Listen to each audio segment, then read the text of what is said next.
I've got a special delivery. I've been saving up to buy a print from one of my favourite artists for a long time and it's finally arrived, so let's frame it together.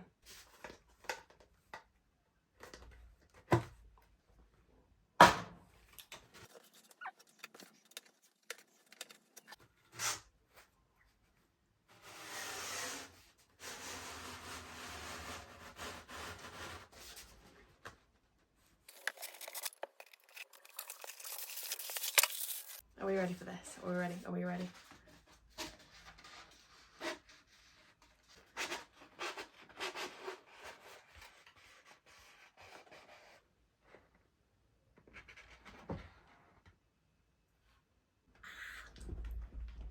I'm so happy! Oh, it's so beautiful. So this glorious piece of artwork is called Bycatch by the very talented Francesca Page. I'll link her Instagram and her website down below if you want to check her out. Let me get this bad boy into a frame before I damage it. So this is it all framed. I do need to adjust it, but it was rolled up, so it was really hard to like sellotape down in the frame, so I'll do that another time. It's pretty, isn't it? Eh?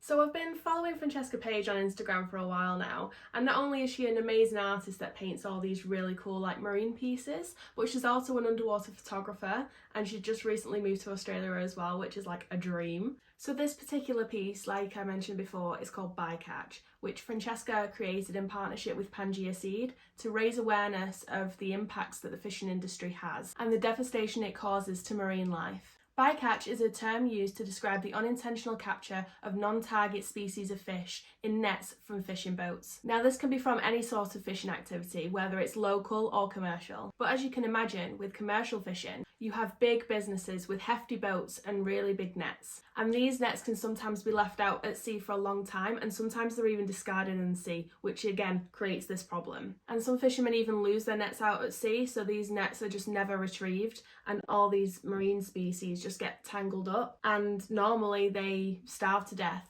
and drown. Not only does marine life die in these nets, but then this also has an impact in the environment because again, nets are plastic. Not only do non-target species get caught in these nets, if they're retrieved by fishing boats, sometimes they're injured and sometimes they're killed even when they're released. It's also impacting the population of all these different species.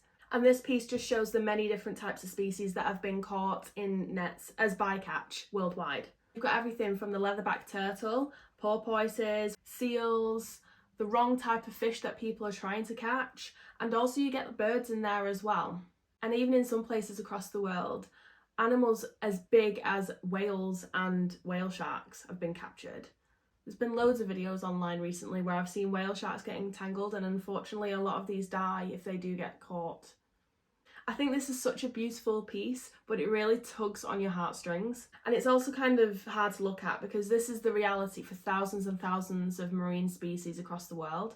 I decided to buy this piece in particular from Francesca because it's a piece part of her collection for Artivism, which is basically activism in art. And I also think it does a really good job at spreading awareness. So I'll be hanging this somewhere very important. It'll always feature in my videos now because it's going right in that spot over there. So in terms of bycatch and the fishing industry, what can us average people do to help? One of the most simplest and effective ways that we can help marine ecosystems and populations recover is to stop eating and buying seafood products. Now, I'm not going to go into the whole vegetarian veganism topic because that's your decision to make. However, even reducing your seafood intake day to day can drastically help populations, even if you're not wanting to cut seafood out of your diet completely. And that's okay because small differences, if we all do it together, can make a really big difference. If you do choose to keep eating seafood, make sure that you're buying it from certified sustainable sources, where fishing practices are monitored and restricted to help wild populations. Try to look for labels on foods where it says that fish have been line caught, rather than in giant fishing nets. Or choose to only eat from local restaurants where you know that the fishermen have brought in the catch each day and it's fresh, so it's not being shipped from around the world to land on your plate. I won't go into too much detail in this video about what brands are sustainable when buying seafood products. And some may also argue that there's no such thing as eating seafood responsibly and sustainably. But let me know in the comments below if you think that this topic is interesting and you'd like to learn more, and I can make it in another video. Another thing that you can do to help our oceans is educate yourself about overfishing and the populations of marine life, as well as pollution in our oceans as well.